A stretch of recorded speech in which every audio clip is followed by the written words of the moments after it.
Welcome. Thank you very much for attending. My name is Kevin O'Flynn. I'm delighted to be joined up on stage by Beau Mainous, the CEO of Instinct Pet Foods. Instinct have some complex supply chain challenges that I think are going to be really relevant for many of you in the audience here today. That's why you're here, and we're delighted to see so many faces.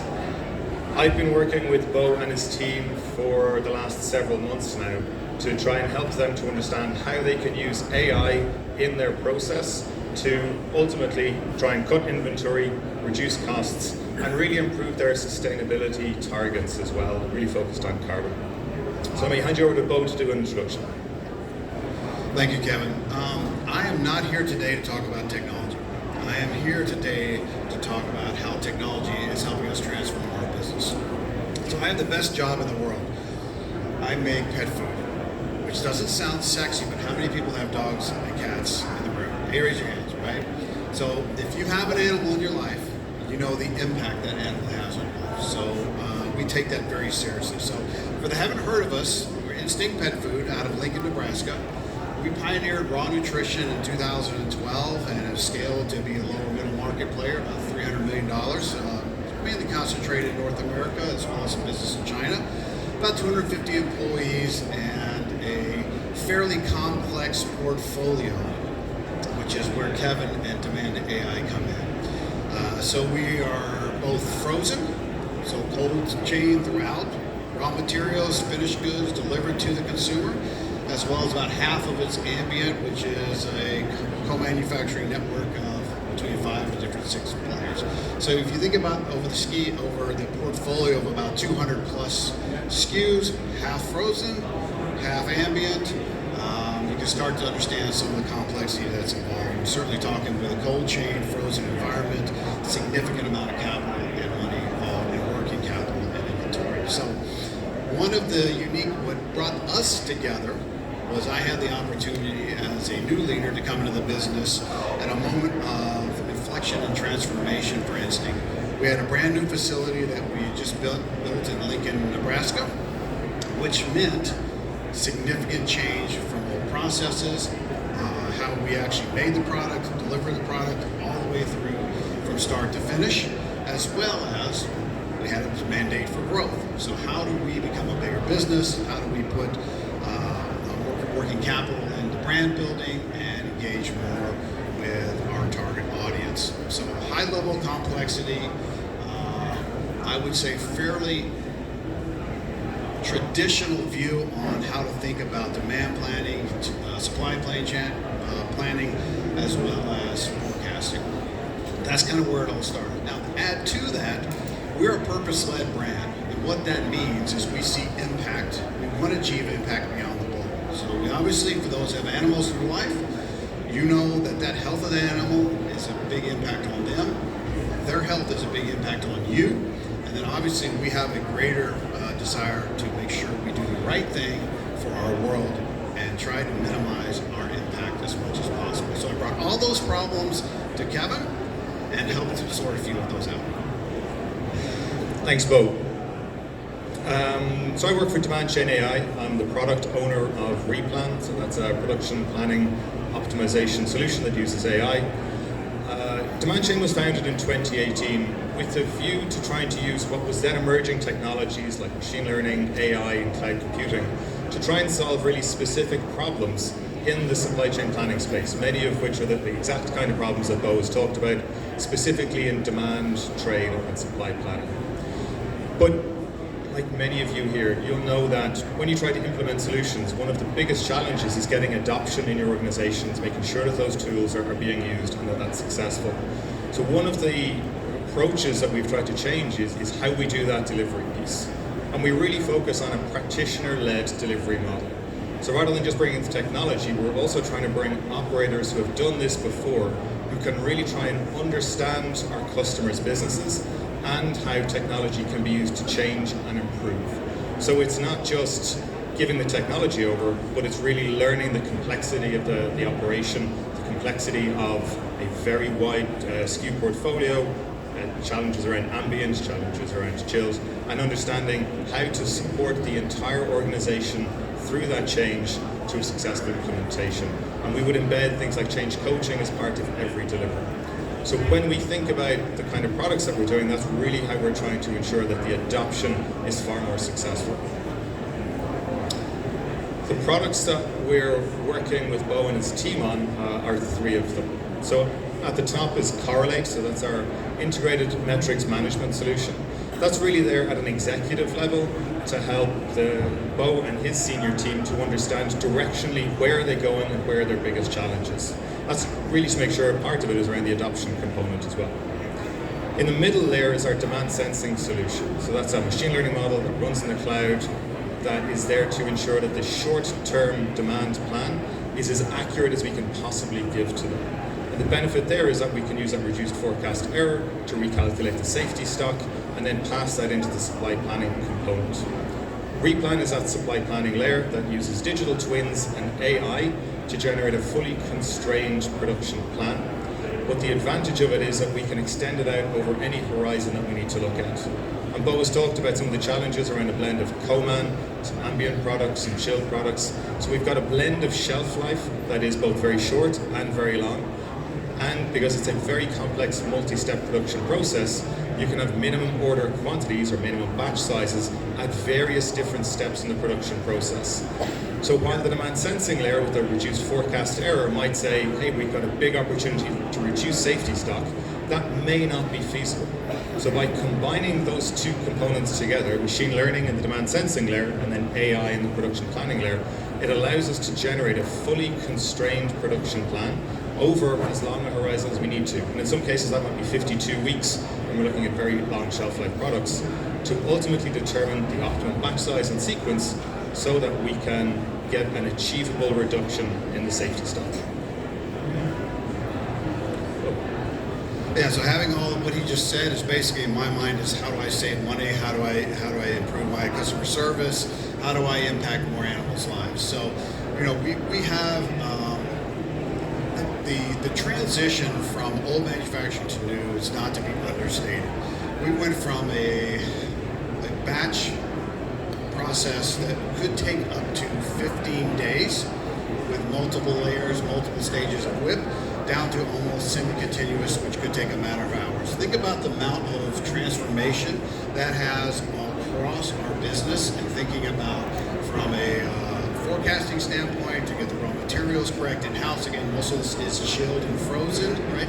Not easily transported into finished goods and then obviously into the customer. So going from a cycle time of somewhere around 20 days to a matter of hours is pretty significant. So, you know, it was a big moment of we've got to change, but then also that change can create an opportunity as we needed to step change our business and think about how do we take that working capital, how do we take the opportunity to get better and put that back into brand building activities, consumer facing activities, demand creation activities. So it's not just about saving money, this is about creating a sustainable model over time. How do we achieve, how do we get efficiencies, how do we get better at supplying our customers, and ultimately the consumer, right, benefits from a fresher product, a product on time, and ultimately we're allowed to do what we need to do, which is attract more households and more users. So, Beau, maybe we could talk a little bit about the kinds of challenges that your team had before we started working with you, because I think these are the kinds of challenges that are going to resonate with the audience. Yeah, so raise your hand if some of these resonate with you. Everything was based offline. Everything was in Excel. Every one thing went through one person. And so a lot of room for human error, a lot of variability in forecasting, not really linked to good data sources. Inventory variation across all different levels, whether it was safety stock, raw materials, finished goods. Many times we didn't know where the finished goods inventory was. So, you know, dealing with outsourced manufacturing, which has its own complications, their MOQs, and some of the items we might want to be in a much larger production quantity. So you've got various staging of aging inventories. So super high level of complexity. So as I started to look at solutions, technology obviously comes to mind. But technology is not the solution. It's part of the solution. The people involved with it how you develop a process around it, and ultimately change your organization to make decisions out of it. That's how the real change comes, and that's what I partnered with Demand AI to bring. So we started by really trying to understand Beau's business, how they operate, what the processes are. Some of our team went out to the factory in Lincoln, Nebraska to be on site and actually see what was happening there. What we've done is understood it end to end, every step along the demand and supply planning process. We've helped his team to build an end-to-end model of what that looks like. So on the supply planning side, it's a digital twin of every production process that's happening so that we can develop that fully constrained supply plan. We're then trying to automate a lot of the manual activity that's happening there. And that's really to help Beau's team to have more time to do the decision making that they should be doing. So less firefighting, less working in Excel, and to give them a longer horizon to start looking over as well. So Beau mentioned that some of those products can take up to 20 days to produce, but because his team were trying to deal with a very complex production process, their planning horizon was necessarily an awful lot shorter. Because they were in Excel, it's very difficult to maintain a rolling 16-week accurate supply plan, so it was significantly shorter. What we've been able to do is to create a digital twin of their process that then allows them to automate a significant portion of the manual activity that his team were doing. That's giving them back an awful lot more time to understand how to improve that process, how to run it faster, and where their potential challenges are going to be so they can spend more time on things like stakeholder management, for example.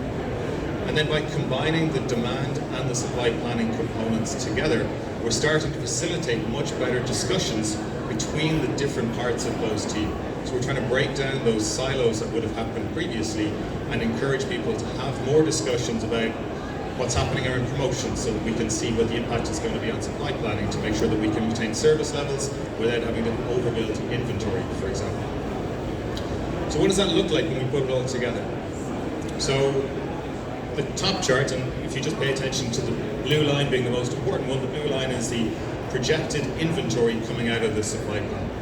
So when we look at traditional demand planning that Beau's team was doing in Excel, it was very difficult for us to find opportunities to be able to reduce that overall inventory to the kinds of reduction that Beau and his team were looking for.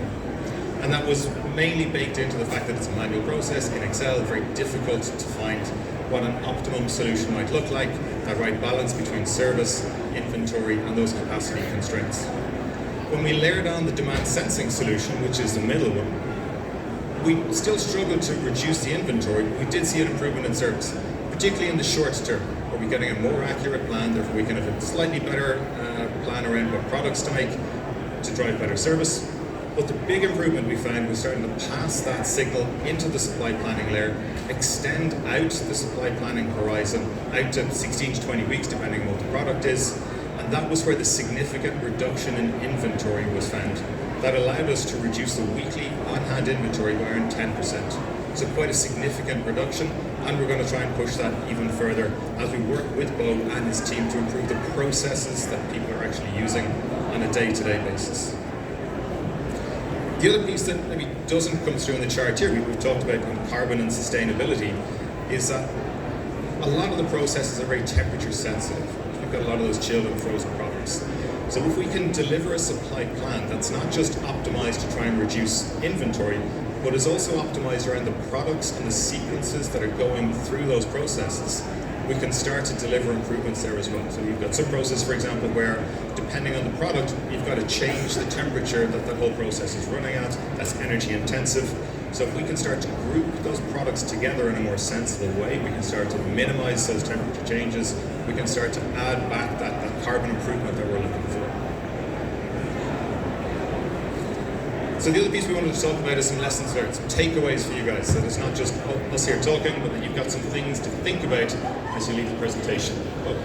Yeah, I would say a couple of things that from lessons learned, and they're good lessons. We've had a great partnership, and you know, as a leader, you start to make decisions about change management and big infrastructure changes. You always have to look through the lens of, can I do this internally, which a lot of people opt to do. That's a model. Or do I need to bring in some expertise externally? In this case, we brought in external expertise, and I think the operating mindset they brought to problem solution is really what made the difference. And you know, the technology has been a great improvement from visibility standpoint, but if it doesn't get integrated into the workflow, the process, and the mindset of the organization, the success is going to be limited, if not failure. And so big learning is making sure that you have buy-in, particularly from the people that are going to be accountable for delivering what is truly a great opportunity. Yeah, I would say the change management part of that is one that really shouldn't be overlooked. And trying to bake it in from the very start of the project, so you're getting buy-in from your whole team, particularly the team is going to get affected, and the people who are managing those people are going to be most affected.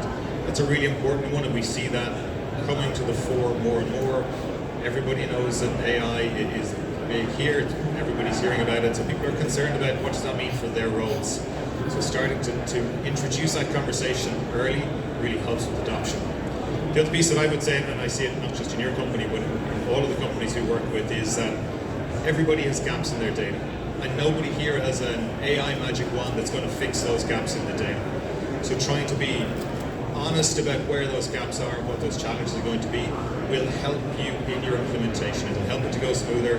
There'll be less gaps, there'll be less delays, fewer delays. So trying to understand where those gaps are and assessing those up front in the project is really going to help things to run smoother, and that's something that we keep coming back to as being really important. Yeah, I would also say, look, coming in the front end, the way you scoped the project and we talked and had a plan, and certainly I wanted savings faster than probably whatever we wanted to commit to, but really helping us understand that these things, the change management aspect of it, yes, we can rush to implement it, but there are certain sequencing that needs to happen, certain things along the way. It was well laid out. I think just scoping the project in the front end is a real important piece.